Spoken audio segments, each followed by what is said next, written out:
Good evening, everyone. My name is Devin McPherson. I will be your Sergeant Arms and your webinar coordinator for this particular webinar. Tonight, our webinar will be in ESL.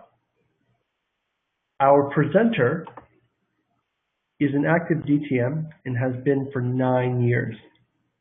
As you can see, she's been very involved both at the area and club level and has trained over 400 people both in Toastmasters and in other corporations, and is a mentor for numerous members of our club. Tonight, I present to you Yvea Zaels. Yvea, I will now make you a presenter. You can go for it. Thank you, Devin, for a great introduction. Please let me know if you've got hard time hearing me. We have prepared for you a program which is really loaded with information. We have to move through the presentation rather fast, so hold on tight. Ride will be wild, and we are starting hopefully in a fun mode, and we will be playing a video.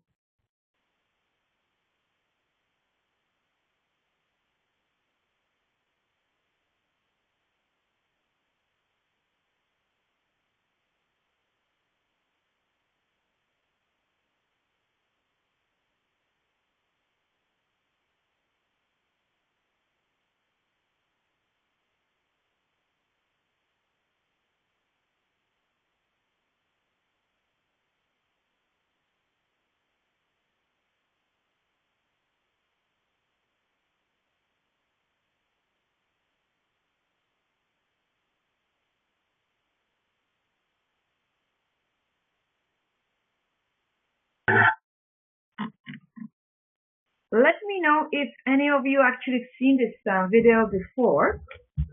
I must admit I've seen it now about 30 times and still I find it funny. I'm just going to go back into my presentation mode. And Devin hopefully will be able to help us to get back into the right slides. So tonight we will talk first about the objectives, then about 6 English speech principles. Thank you, Devin. 10 evaluation tips, 6 popular misconceptions, 10 presentation tips for English as a second language, 1 example only, couple of development steps, and hopefully we will have time for Q&A.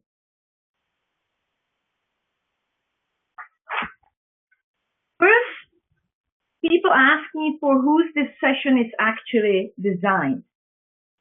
Is it for people who have English as a second, third, or fourth language, like in my case? My first language is Czech, second Slovak, then Russian, and finally English. Or is it for people who actually have English as the own language? And the answer is, it is for everybody. The session was also designed for managers, coaches, and mentors of ESL, and anybody who actually interacts with ESL. It seems to be a topic that brings a lot of emotions, so that's why I inserted this slide to make sure that we put the emotions to rest. I want to make sure that the ESL speakers don't feel that we are trying to fix them. I have been trying to do that myself and haven't succeeded much. It's not to make them feel either inadequate or forget about all of the hardship, forget about where they came from, forget about the past plans to get to Canada and being established in a new location. The number 1 objective of this session is to build confidence. And the confidence actually is an issue for both sides of the ESL story. We will build confidence of the evaluators, and we will build confidence of the ESL speakers at the same time. The same goes for the adding to already existing skills. ESL has to build more skills they have to add more skills to what they already have, but English native speakers have to learn what are the key principles that we apply in English, that their English actually sounds so wonderful. And they have to be able to explain why the ESL speakers are not doing something correctly, or they are, and how to fix it. At the end, I hope that everybody will have more opportunities in their lives. ESL speakers by being able to communicate more clearly, and English native speakers or their evaluators by developing coaching and mentoring skills. So now we cleared the tough part, and we can go into why is this session. Have you noticed that in some of the classes we have up to 90% of members either English as a second, third, or fourth language? ESL speakers, when they join Toastmasters, expect specific feedback for English.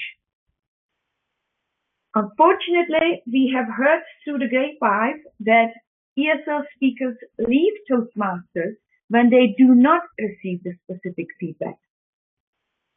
So this session is to help to engage and retain members, and also to help the ESL speakers to develop the skills faster. Because sooner or later, we will develop the skills anyway, but this is to help them to speed through their development. Even though my English doesn't sound as perfect as I was hoping for, I've been teaching this session now for 4 years, and I've been working on the content with 2 experts. One is Nadia Pelton.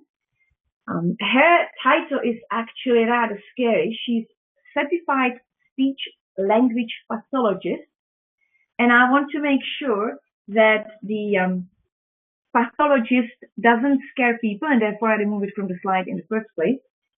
The speech therapy is not well-known English enhancement approach, and just because they have language pathologists in their name doesn't mean that they cut out your tongue in pieces. I wish it was that easy. We have more information about speech therapy at the end of the presentation. You can always use it as a reference. One area that the speech therapists focus on is actually specifically adults, and they work on what is called accent reduction. Accent reduction actually equals improving English pronunciation. And I've been also working with Kelly Schurer, who is a communication expert.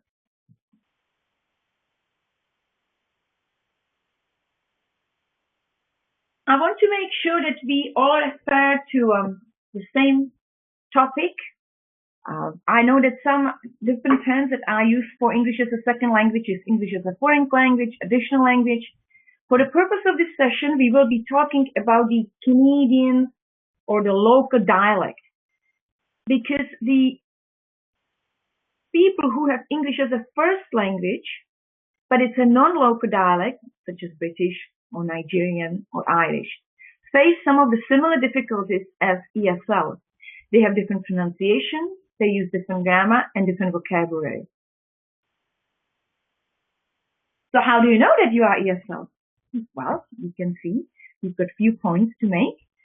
People ask you where you were born, and if you are like me, you could ask thousands of times. Your audience focuses more on how you speak versus what you are saying. And unfortunately, we can't see the different faces. I can't demonstrate in the webinar. But over time, ESL typically becomes very sensitive to those clues that people have no idea what they're talking about. People ask frequently, so we repeat our message. Unfortunately, these aspects undermine our confidence. So at times, ESL speakers actually withdraw their voice, and now people can't actually hear them, whereas the ESL speakers think that they don't understand them. Typically, our confidence is decreased over time. So people who were the leaders in their fields, in their country of origin, are now lacking in confidence and are wondering what is actually being understood or not. And we make embarrassing pronunciation errors. Sometimes they are not embarrassing, sometimes they are only funny. So I hope ESL can be also a very good entertaining aspect. And we will get right into the few words that ESL shouldn't be using. The first two have different problems than the rest of them. The first two are actually abbreviations of the long proper words which we use in the spoken language. And the difference between can and can't is so small that it's difficult for people to pronounce it correctly. So the way to go around it is to use the long cannot. The problem with will and want, will not, and I want something, that it's again very similar pronunciation. So to go around it, just use the long word. The rest of them I'm not going to practice because I could get into the unpolite versions of the words. The only one that I actually practice at times just for a form of entertainment is the last word, and I just shorten the sheet at the end and pretend that I don't know much about English because we use spreadsheets at work all the time. So be aware of those words. We will now get right into the 6 English speech principles. Oh, by the way, for all of you who wonder why you are looking at the small picture of me on every single slide, it's not because I'm an egomaniac. I was hoping that you can pretend that you've got at least some kind of eye contact and you are not just looking at the slides. So we will go over 6 English speech principles. Feel safe. I didn't come up with them because you can hear that I'm not using all of them perfectly yet. They were based on the speech therapy principles, and we need to use them when we provide feedback. Don't worry, you are not going to listen to my voice. We will be listening to Nadia's recordings. We have to play a little bit with the technology. So if you hear silence or other noises that you were not or noises that you were not expecting, we are just trying to figure out with Lisa how to get things going. And this is how the whole thing will go. We will listen to the recording once, and then we will, you will practice out loud. Do not worry. You are all muted. None of us is going to hear your practice. I want to keep in mind that you are aware that in English, we have 26 letters. 26 letters in the alphabet. The question is, how many sounds do we have in English? The logical answer is the same number as the sounds, 26. No, 46. Yes, we have 46 sounds, which is almost double, because different combinations of letters then create different sounds.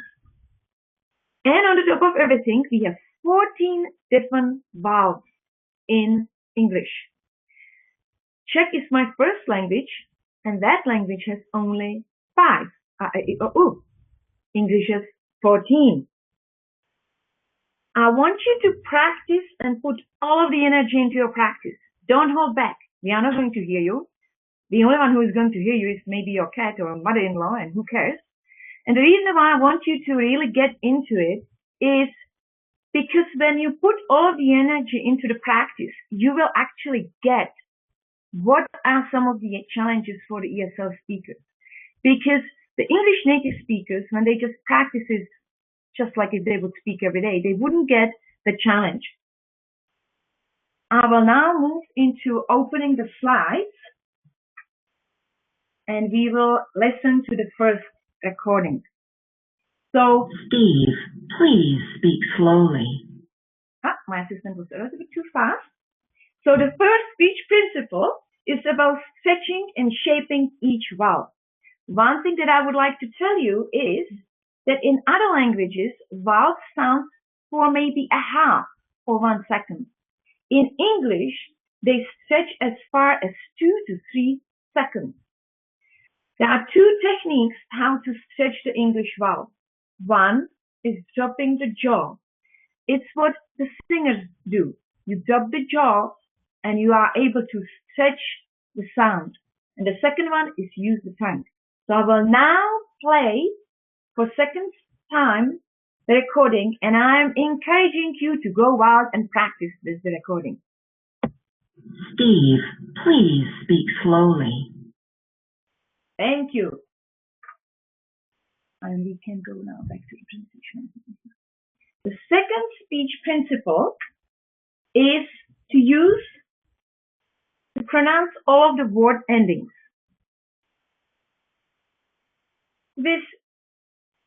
To be able to pronounce all of the word endings, we need two things. One, speak slowly. English language requires a lot of air. When ESL speakers start to speak fast, well, any speakers, they actually don't have enough air and therefore they cut out the word ending. The second part is to breathe more deeply. Again, breathing more deeply allows us to get more air and then we can pronounce the word ending. So we will first listen to the recording and then we will practice. I explained it was packaged and mailed yesterday. Oh, by the way, I'm not preventing you from practicing on the first place anyway. So if you start, please. I explained it was packaged and mailed yesterday. What a shame I can't hear you, your beautiful practice. The third speech principle is linking words together. Choppy English is very hard to understand. It feels really jerky. It's like stop and go, stop and go. I don't know if any of you like skiing like me. It's like the spring skiing when the snow is funny and you kind of go and stop and go. We need to be able to link the words, and when we link the words, we have improved intonation. Keep in mind, English is like a swing music, not like a rap music. So we will listen to our linking. I think I can erase it. Thank you. I think I can erase it. Okay, hopefully everybody was practicing. This is so hard when I can't check on everybody.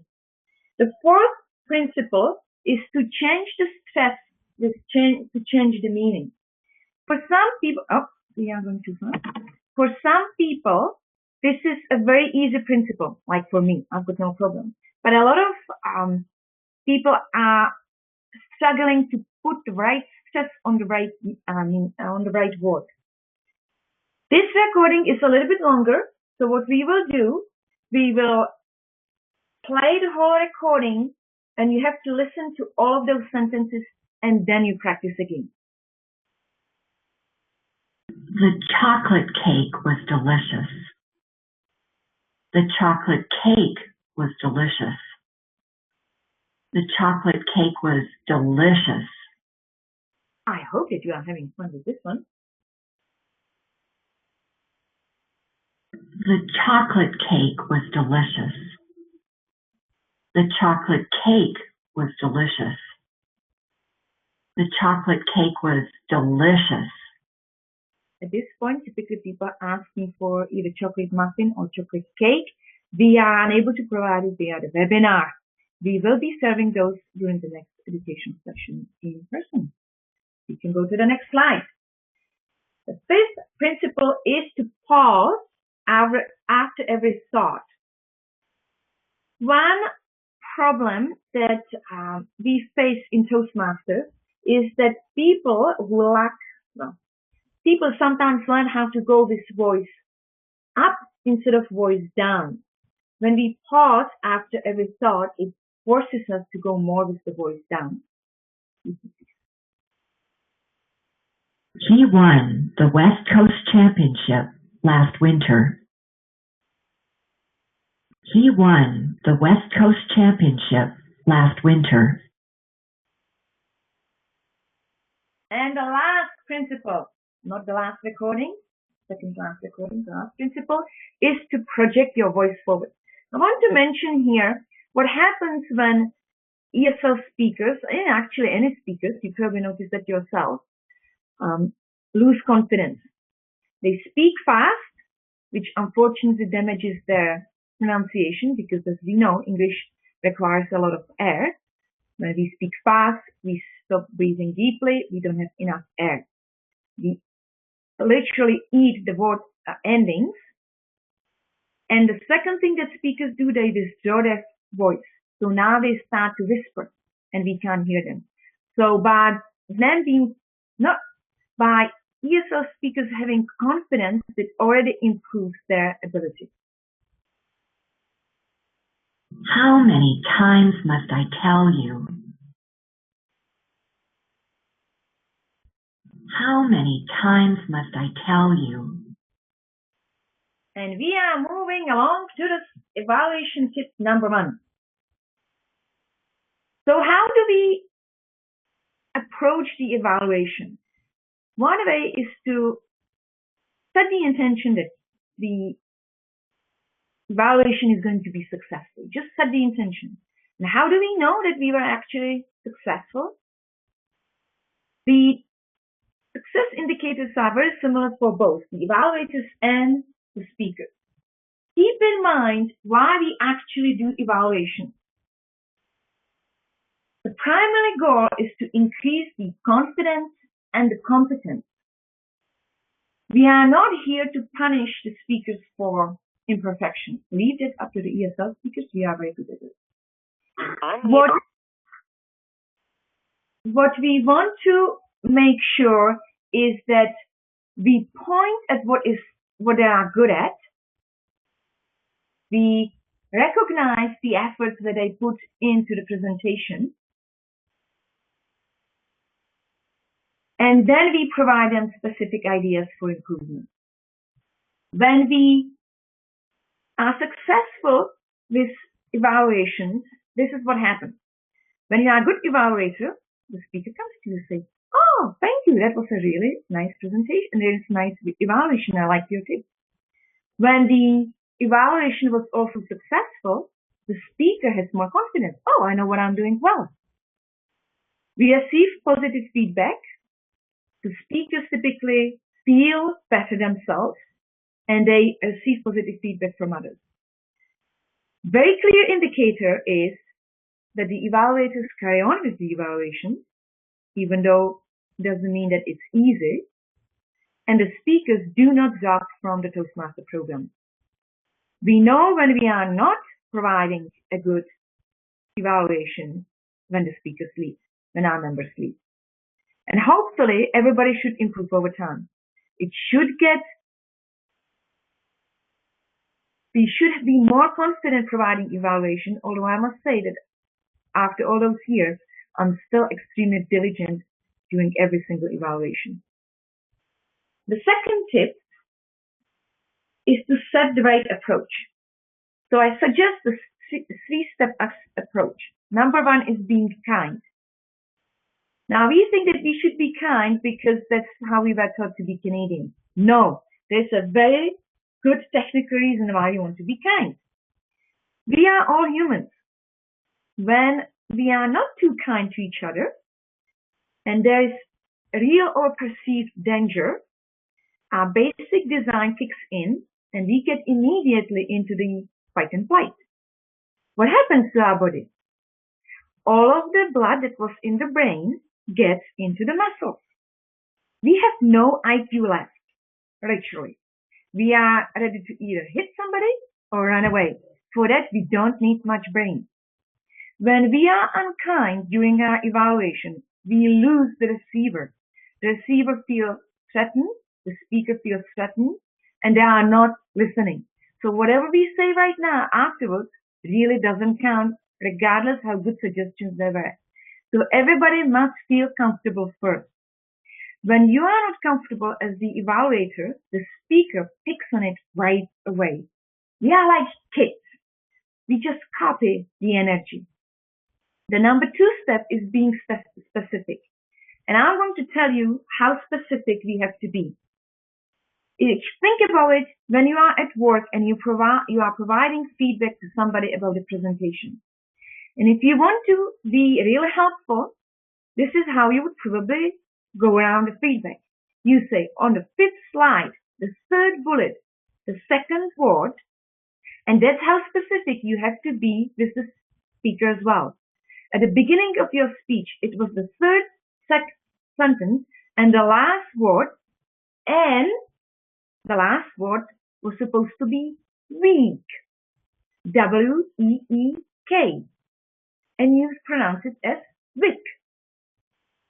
I need you to pronounce it, I suggest you pronounce it 50% longer, and then you will achieve the right result.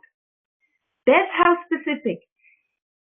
I hear feedback from evaluators all the time, how shocked they are, how the feedback has to be specific. The more specific you are, the less personal you are, the more open the speaker will be to it. And have fun with it. I've seen the other day, last year, the spring evaluation contest at our division level. And there was a contestant who was so light and at ease during the evaluation that it made me feel so good. And I wish that person would evaluate me too. When you make it fun, when everybody feels comfortable, the whole process and the whole outcome is so much stronger. And the speaker, I guarantee the speaker will come to you and thank you for your feedback and will ask to have you as the evaluator in the future as well. We will go right into the next evaluation tip, and it's about preparation.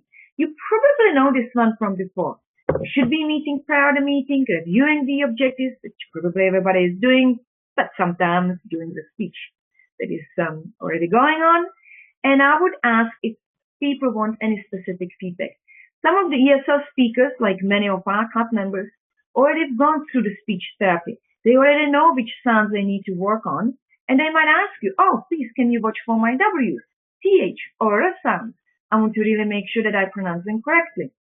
And then tell the speaker in advance how you will structure the evaluation. Why? Well, we just talked about it in the previous slide. You want to make sure that they are mentally prepared, they feel safe, and they will listen to what you have to say. Write down the notes. Because we work with people from all over the world, we have to make sure that we wrote the notes so we can read it, but that the speaker can read it as well. Provide it right away. The shorter the delay, the better. Why? Our memory doesn't work that well. So you might not even remember well what you meant by the note. And sometimes I would even go and read the notes just to make sure that the speaker understood every part of it as well. Analyzing the speech takes time. Keep in mind, you are looking for strength and you are looking for ideas for improvement for next time. I work as a business analyst, so what drives me crazy when people don't analyze my speech properly and give me vague feedback. So you are looking for what went right or could be improved. Why? If you don't say why, it's going to be very difficult for the speaker to improve. How they can improve. Sometimes there are a couple of different options, and we already talked about it, how specific the example must be. And use a structure that again puts the speaker at ease. What you like about this presentation and why. What would you suggest for improvement next time and why, with a specific example. And you can use the sandwich method. Make sure that you don't choke your speaker with the sandwich. It's not to overwhelm. It's a nice appetizer, not to gain weight afterwards. You encourage the speaker. What are some of the encouraging words? Well, thank them for their presentation. Thank them, congratulate them on delivering another project. It takes guts to deliver a presentation in front of people in your native language. What about in your second, third, or fourth language?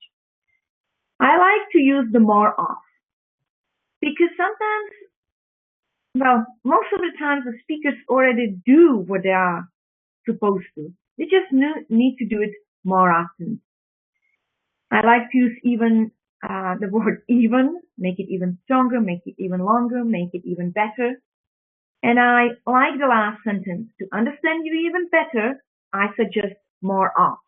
Now you are actually removing, you are suggesting that are already doing what they are supposed to, and you suggest that you already understand them, that you just want to understand them better.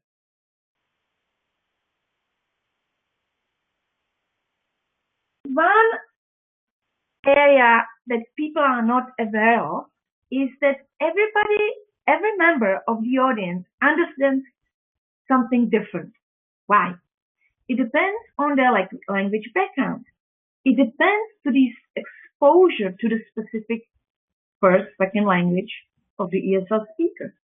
And we all agree on that one.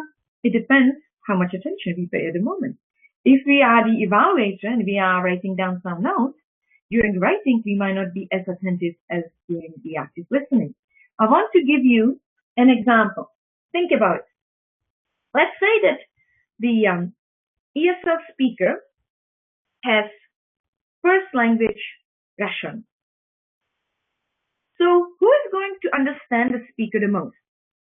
Somebody who's got Russian as a first language as well. Or somebody who's got Slavic language as their first language. Why?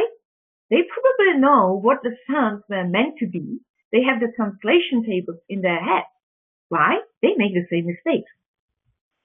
Or somebody who probably works closely with Slavic language, with people with Slavic languages. They are just used to them. But if in the audience is an English native speaker who has never been exposed to ESL or Russian native speaker, they will never be able to catch the same level of the content as the others. And I realized this when I was working in international business, and we had two board members. One of them had Russian origin, let's call him Ivan, and one of them had English as a first language, let's call him John. John was complaining about Ivan. Hey, I have never any idea what Ivan is talking about. My third language is Russian. I understand Ivan very clearly in his English. Ivan was complaining about John. Although John has English as a first language, he was mumbling. He didn't speak freely, he didn't project his voice forward, and Ivan had no idea what he was talking about. So keep in mind how we all understand something different. Number of suggestions. Oh, I'm just getting into the next slide. I have went through a process on my own on how many suggestions for improvement should be present. So what is the goal of evaluation? Is to build confidence and competence, not to punish the speaker. My suggestion is to have 1 to 2 suggestions, one to two suggestions for improvement. If you think that you've got more, see if you can group them and present them as 2 groups only with multiple examples. Why? If you present more than that, it's very difficult to improve multiple things at once, and you are probably going to undermine the confidence of the speaker. This tendency of stating feedback more than once is a very bad habit, and it turns eventually into nagging. So don't apologize. Don't sound like if you don't know what you are talking about or questioning your own delivery. Say the suggestions for improvement once and move on.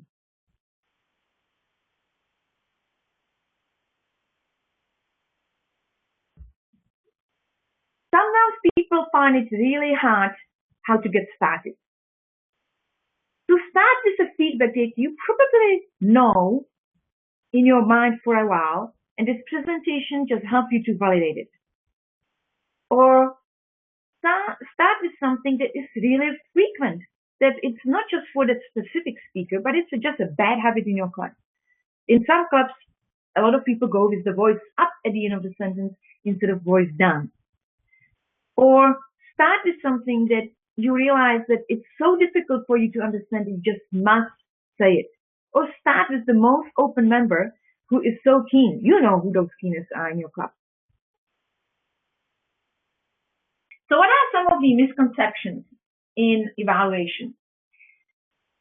I have heard more than those, so I try to minimize the number of misconceptions. But number one is accent defines who you are. So I was trying to go through the speech therapy and people would tell me, but Yvea, your accent is who you are. Well, I hope that I am much more than my English pronunciation. And I bet that even if I sound like Hungarian, I will still be who I am. In fact, I will be more of who I am because I will get more opportunities in my life.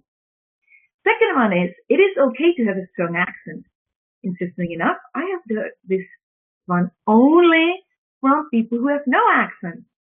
And what is an accent? Accent is incorrect pronunciation. Accent is actually scientifically measured. When somebody has 100% correct local pronunciation, local dialect pronunciation, that person is considered to have no accent. Somebody who's got 93% plus correct pronunciation, that person is considered to have extremely mild, close to no accent, therefore is extremely clearly understood. Somebody who has 60% correct English pronunciation is very hard to understand. Therefore, we cannot say general term it's okay to have a strong accent because strong accent means that the people are not being clearly understood, which is a problem. Another misconception is that ESL speaker cannot provide effective feedback to another ESL speaker. Specifically in our club, we train people to help one another, and I can see how ESL speakers are very effective. The perfect part of it is that when we provide feedback to one ESL speaker, for example, watch for your past tenses, they start watching for past tenses not only on their own, but for the other speakers as well. And they pick on it very quickly. We do not discriminate ESL speaker by providing feedback. In fact, we actually hurt them. People don't learn enough about English at work at Toastmasters. We have to have a very comprehensive plan, and we will talk about it soon. And we are never going to provide a past feedback because even an advanced ESL speaker still has a heart and has the same basic design, and he still needs to be feeling safe just like others. The presentation tips were designed for the ESL speakers. One observation that I have made that when people actually have the confidence, when they speak with the intention to be understood, their English actually improves right away. So set your intentions clearly that you will be understood. Try to figure out what to work on from the feedback that you receive from multiple people. Look for patterns, cut off anything contradicting, and choose whatever you want to work on. The easiest, the most frequent, the biggest impact. Choose what is close to your heart.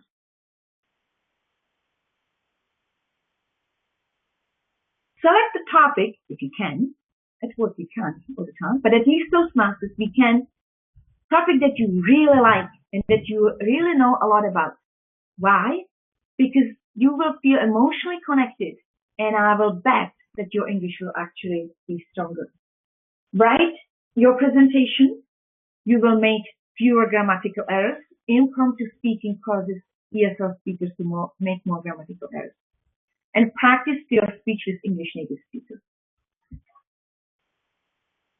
When you write your speech, highlight the sounds that you know that are challenging for you to pronounce. When you read your speech, then you can visually focus on those specific sounds.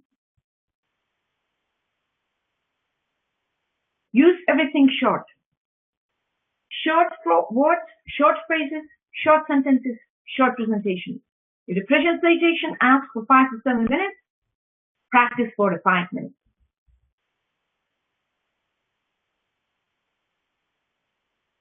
Slow down. We already talked about it. When we slow down, we have more air, we have more clear articulation. Slowing down means that we will also pronounce more correctly. Our speech rate should be about 150 words per minute, unless you are trying to figure out how to deliver too much content in a short webinar. The US President Obama speaks actually at a speech rate of 120 words. Think about it when you heard last time his speech, how clearly he spoke. Use stress. Stress gets the attention of your audience. You can be even louder, or use the high pitch, like the little toddlers that we have at home who drive up crazy. Or you stretch your vowels. Yeah, that's the tough one for yourself. In terms of grammar, some of the common mistakes are the plurals, houses, past tenses, they drive us crazy. Articles, why? Many languages do not have articles. Prepositions, we can get them right, but sometimes we cannot get them right, just not completely, or we miss them. And word order, the difference between statement and question. Voice. There is nothing more boring than having monotone voice. Mumbling that you don't know what the other person is talking about. So do not use those techniques. Bring some life to your speech. Project your voice forward. Watch out your sounds. Some people have problems with specific sounds based on their language background. The letters that I put in there are actually my favorite. And it's interesting that some speakers face challenges with short, some speakers face challenges with long expressions. Last tip. Oh, we have the example. Okay, I have a very short story. I know that we don't have too much time, but I have a very short story about the example. We couldn't find a voice. We have to import it from overseas. This is the voice of my sister. This is what is going to happen. We will play for 48 seconds the recording, and then we will go over the suggestions for improvement. What I encourage you to do is to take a pen and paper, hopefully you've got it handy, and write down your own notes, and then we will compare them. Do you love winter sport? My mother lives in the mountains on a ski hill. This winter has been very warm. We have hardly any snow. We could welcome more snow to get at last some spring skiing. My daughter used to snowboard, but likely switched to skiing this year. It's nice to have a sport which all family members enjoy. Skiing is not too expensive for us. We have the accommodation for free provided by our mother. I hope that you all enjoyed a lot of winter activities this year in Calgary. Thank you, Ole. That's my beloved sister. Nobody wanted to volunteer their voice for the example. Nobody wanted to be associated with not having perfect English. So this is how the evaluation would look like. And keep in mind, I picked only 2 suggestions. I love my sister. I want to encourage her to carry on with learning English. You could have picked completely 2 different suggestions. I'm sure that she gave you a lot of inspiration what to work on. So I would tell her, thank you for stepping up and providing us with an example. You were the only one. Thank you for your courage. It was very easy to understand. Well, I understood clearly because I have the same language background. And of course, she talked about my favorite topic, skiing. So the 2 ideas to do even better next time is stretching your vowels more consistently. For example, in the spring skiing, she could have lengthened the E in skiing by 50%. And yes, she went with the voice up only at the last sentence. I'm so glad she did it. That's an easy one to pick on. And all I'm asking her to more consistently go with her voice down at the end of statements. Otherwise, it looks like that she is either asking a question or she has lack of confidence. And thank you, Oli, for providing us such a great example.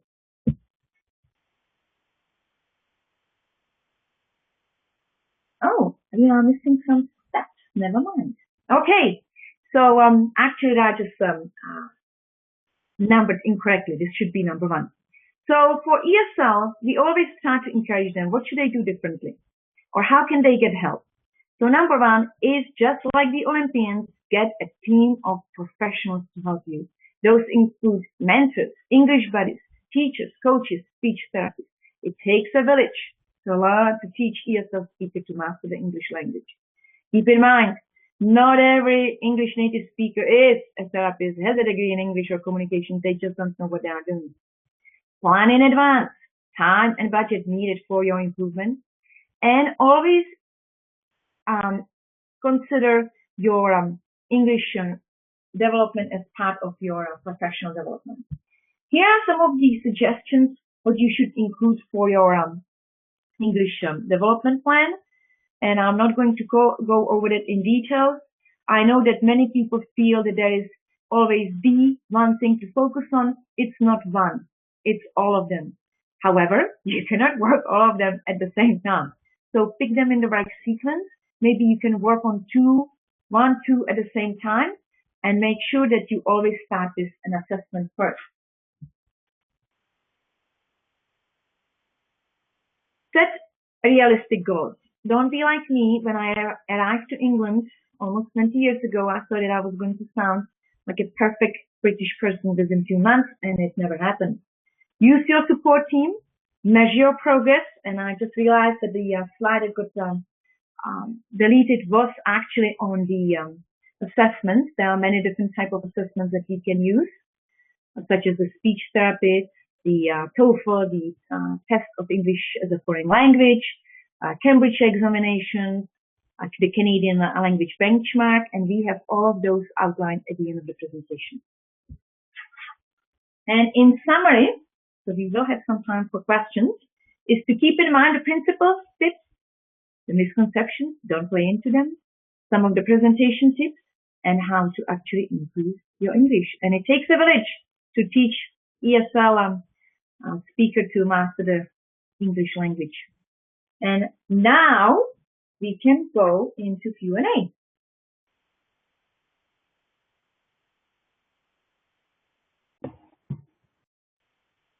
Thank you, Yvea. If anyone has a question, sorry, that's my fault. If anybody has a question, please place it into the chat window. We'll go from there.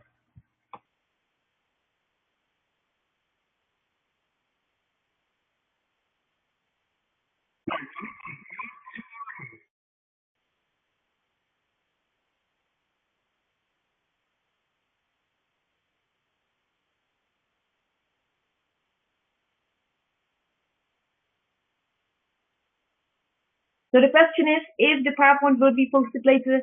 Yes.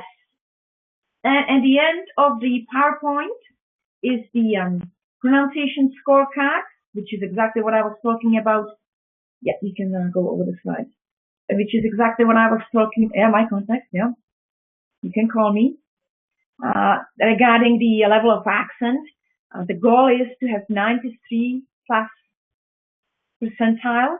You can see whenever you go much lower, it is very difficult to understand. Here's a free evaluation. You just read those words and sounds.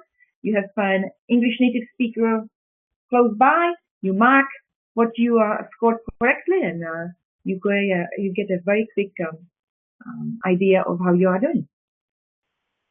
The next slide is the Canadian language benchmark. I provided a link to the site. There are the can-do checklists. You can again use this as a free assessment tool. There are 12 levels. A recommendation is to achieve 8 or higher.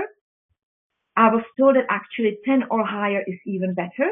And they look at the 4 areas of speaking, listening, reading, and writing. And the next slide actually shows some of the examples of what people are supposed to be able to do at each of the levels. And here's a little bit of information about the speech therapy. Focusing on improving pronunciation, which is one of the areas. So the speech therapists have degrees. I think it takes 5 to 7 years to achieve that. They are all registered, and most of the health plans, health benefits actually cover the speech therapy up to $500 a year.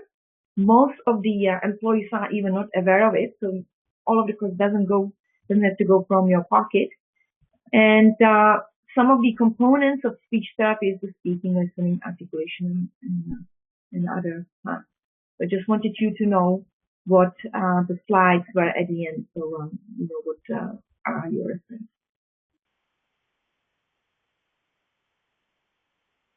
I would like to find out what are some of the challenges for from the evaluators or ESL speakers. Based on the quick survey, we have on the line people who about 50% English native speakers and 50% ESL speakers.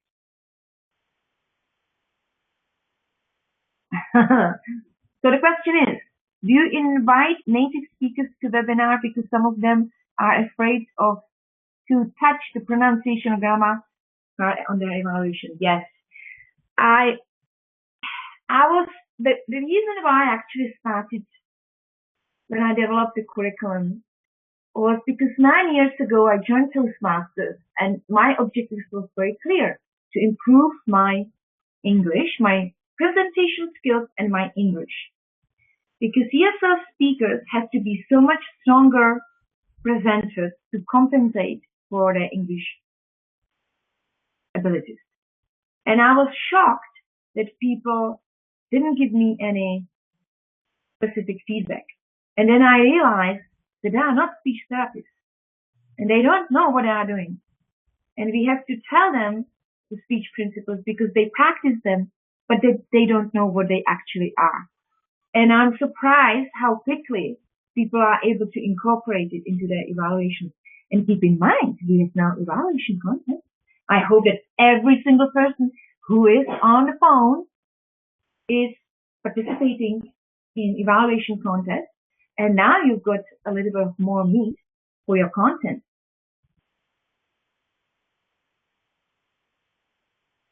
So another question.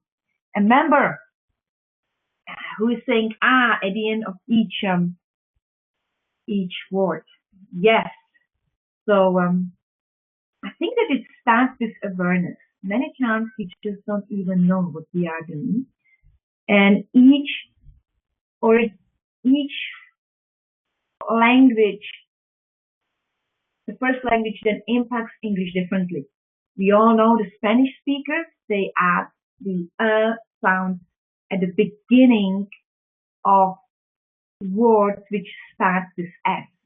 So it's actually interesting. In our club, one Spanish speaker provides feedback to the other Spanish speaker, and it sounds so supportive and kind because they can easily relate why they do that, but they also kindly make them aware, we are still making those extra sounds, and watch it, those were the words, and they can support one another too.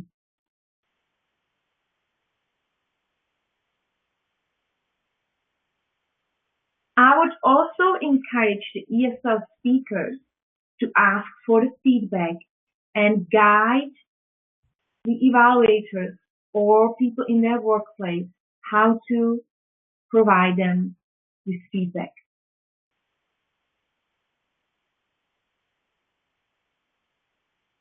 So another question is about contract available to offer ESL Toastmasters so they could have mutual understanding.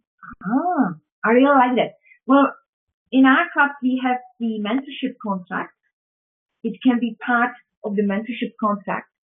I don't know if I would go as far as contract with every single ESL speaker. I would just develop slowly the culture. And all it takes is to find one key ESL speaker, ESL member in your club, and say, hey, I took this wonderful ESL evaluation session. Would you be interested in some feedback next time when I'm your evaluator? And I bet that the person would jump and say, yeah, it's wonderful. Tell me what you learned. And sometimes we just have to encourage our evaluators not to be afraid because it's a new area to step into.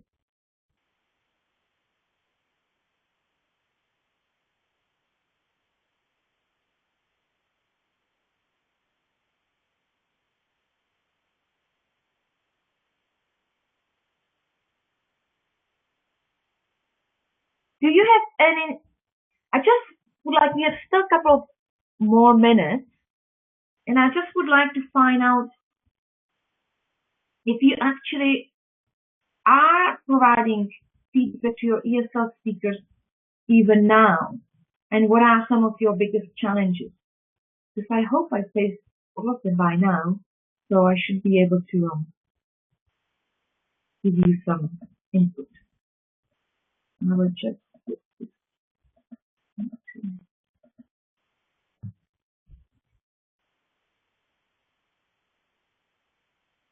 I don't have to listen just to my own voice today. I would love to hear somebody else's as well. You can unmute yourself and ask a question.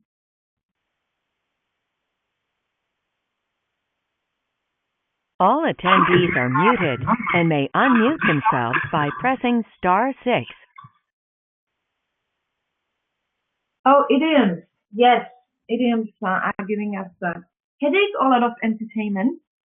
And I sometimes still don't get them right and make my friends laugh uncontrollably.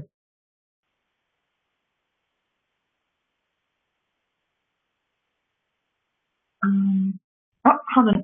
Our chatting screen is flying.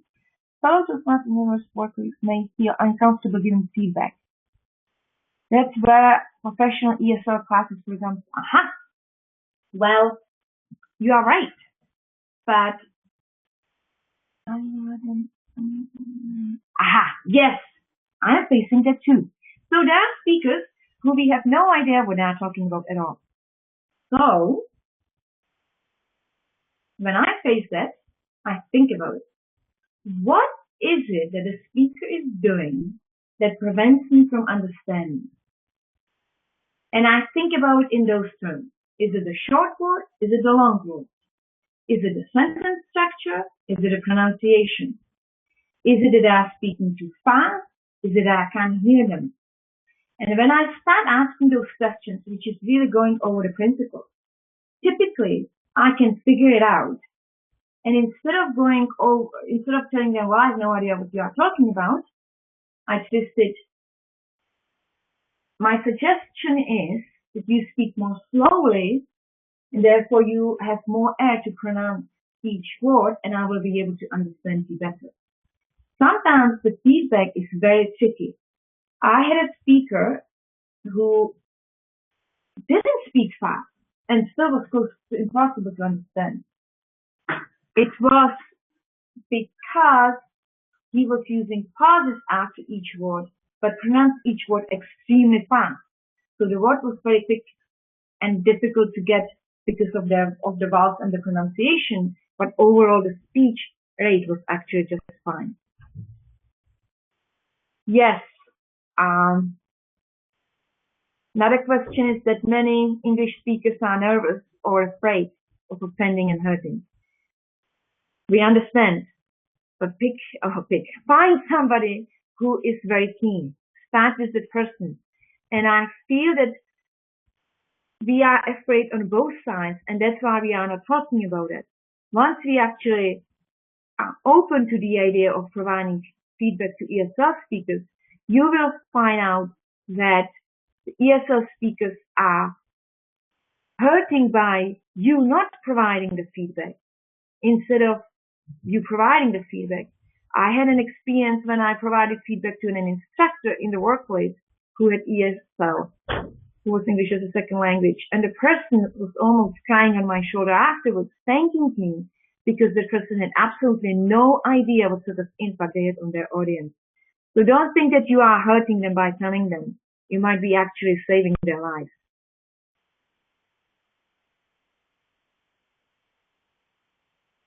I think that we are almost at the end. So thank you everybody for spending an hour with me, although I couldn't see any of you. I hope that this was helpful. Go ahead, Evan. Sorry, Eva. Thank you, Eva, for spending the hour with us, and thank you to all our attendees for having the time to be with us. This shall be recorded and put up on the website, and I'd like to thank Eva for all the effort you've put forth into making this webinar so spectacular. We have other webinars coming up soon, one with Bev LeBlanc about boot camps, and we will possibly be doing this particular webinar again in the coming months. Please, please, please share your experience, especially if it's been positive, with your clubs and with other Toastmasters. And with that, I will close the webinar and thank you all for coming. Eva, can you please stay online for a moment?